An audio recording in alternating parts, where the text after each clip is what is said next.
I have the balls to say things that nobody else has the balls to say.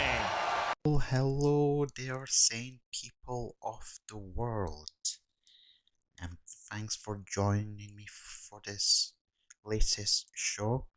Today we'll be talking about the summit in Alaska that happened between the US and the CCP, and there is lots of things to cover.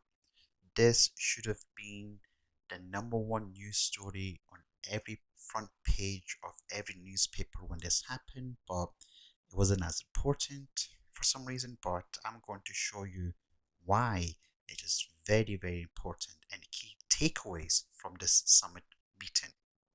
We'll also discuss our deep concerns with actions by China, including in Xinjiang, Hong Kong, Taiwan, cyber attacks on the United States, economic coercion toward our allies. Each of these actions threaten the rules-based order that maintains global stability. 倒打一把是不行的。 Well, you can't blame this problem on somebody else. I have to tell you, what I'm hearing is very different from what you described.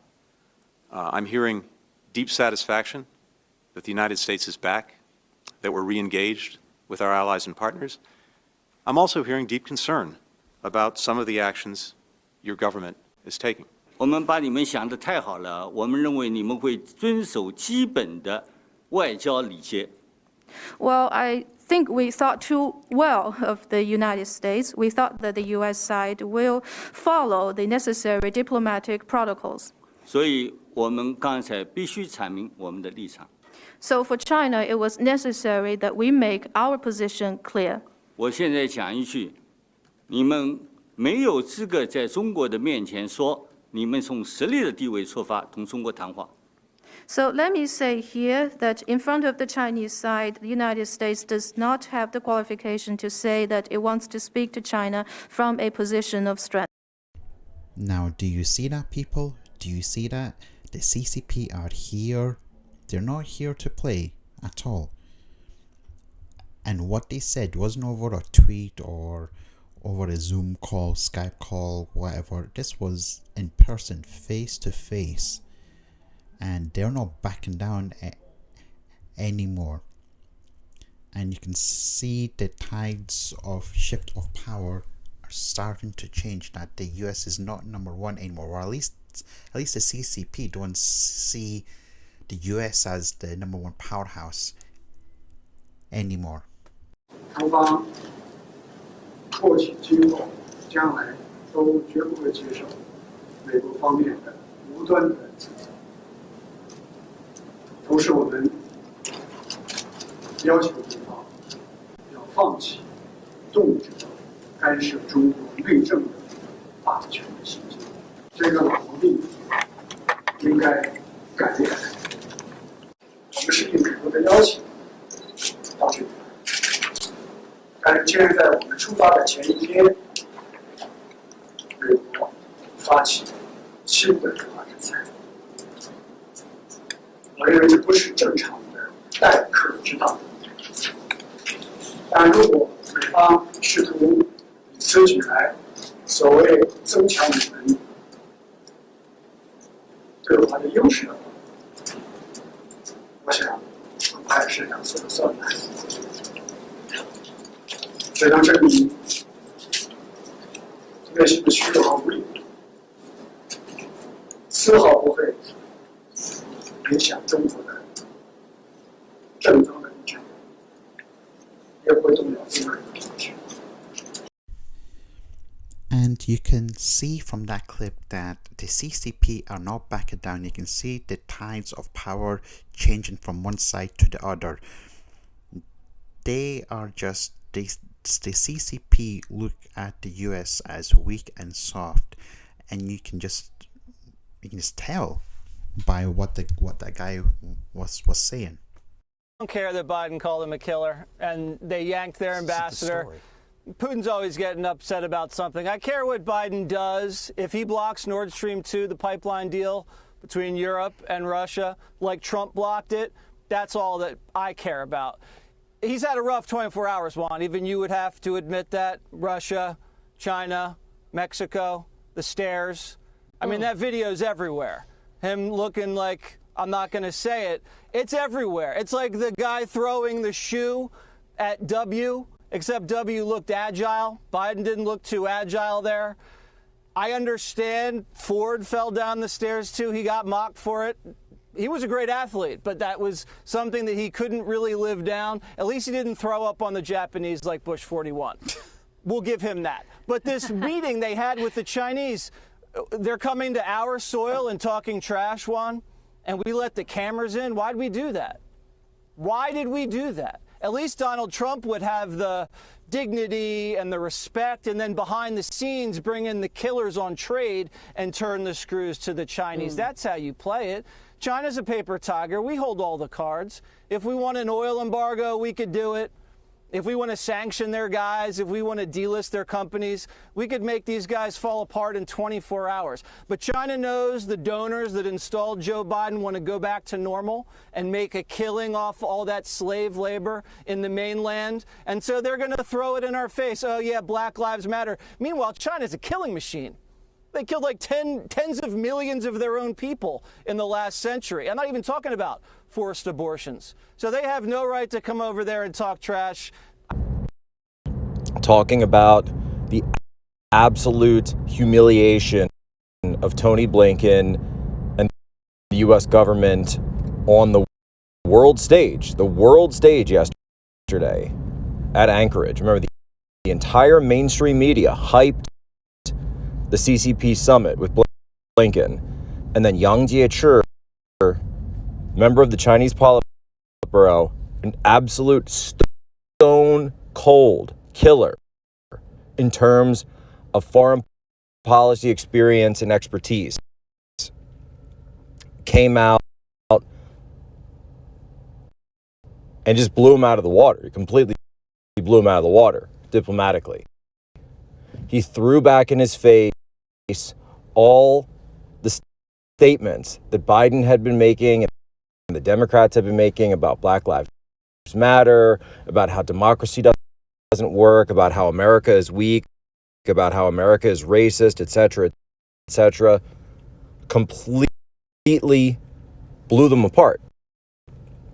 And so the Democrats were forced to sit there while Yang Jiechi read back their words to them and said, who are you to criticize us when your country is the one with the insurrections?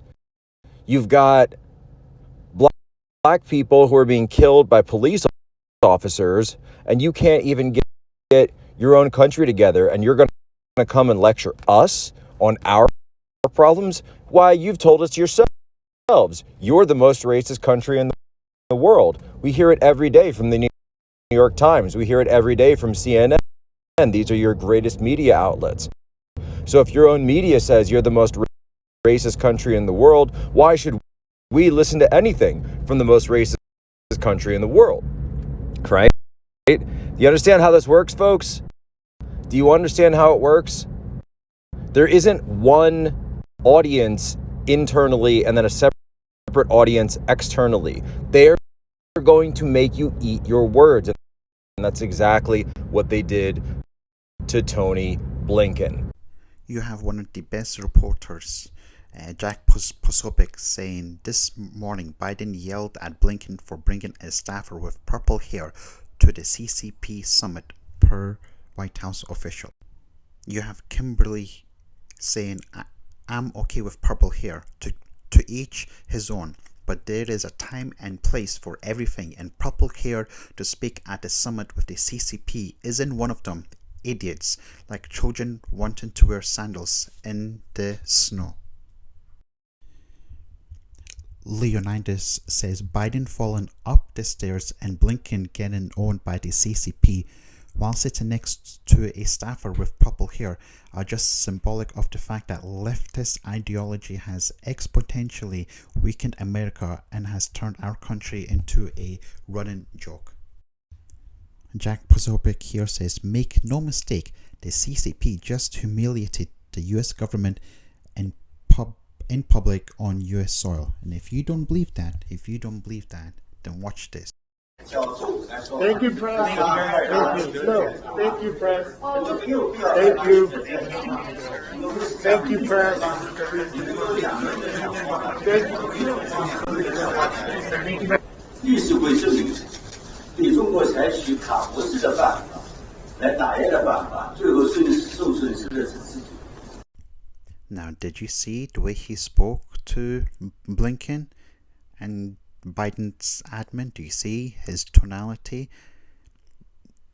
There's just something there that you can tell that China are not going to back down anymore from the US. You have totally doomed saying, you see Tony Blinken get destroyed by the CCP? Because that is exactly what happened. You have Tyler here saying the CCP just walked all over Tony Blinken. America looks incredibly weak right now. You have Jack Posobiec here saying opening remarks in Anchorage were agreed to be 2 minutes each. The CCP delegation opened with 20 minutes of blasting Biden's policies, BLM division under Biden, and said the US is no longer a world leader, and Blinken and Sullivan had little to no response. A disaster. You have Deborah Lee here saying the humiliation America is experiencing at the hands of the CCP delegation at the summit in Alaska never would have been tolerated under Trump. In fact, the only delegation he would have sent would have been himself, because he always sent the best person for the job at hand. You have Vetten here saying the wrong approach is to peek through the door. The right approach is to smash the door and get your people out. How long we want to be humiliated by the CCP? Treat the CCP who they are. Alaska meeting is a humiliation. Too many examples. You have KCT saying China tells the US to watch it, while in the US the world has lost all respect for the US. You have this person saying in this relationship China is establishing itself to the world that they are the de facto alpha, and the USA is a clear beta in this real relationship. I've never heard high-level Chinese speak so insultingly to an American official this high. Feels ominous.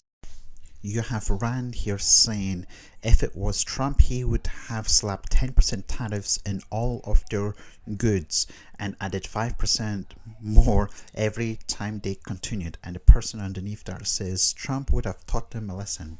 And I think he would have, for sure.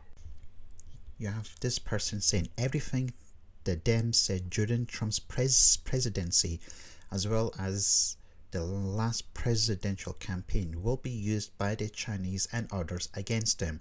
And now Biden fell up the stairs. America is divided and looks weak as well. You have this person saying, why was there no public discussion at the Alaska summit about the COVID-19 origin investigation? President Biden says he's committed to science.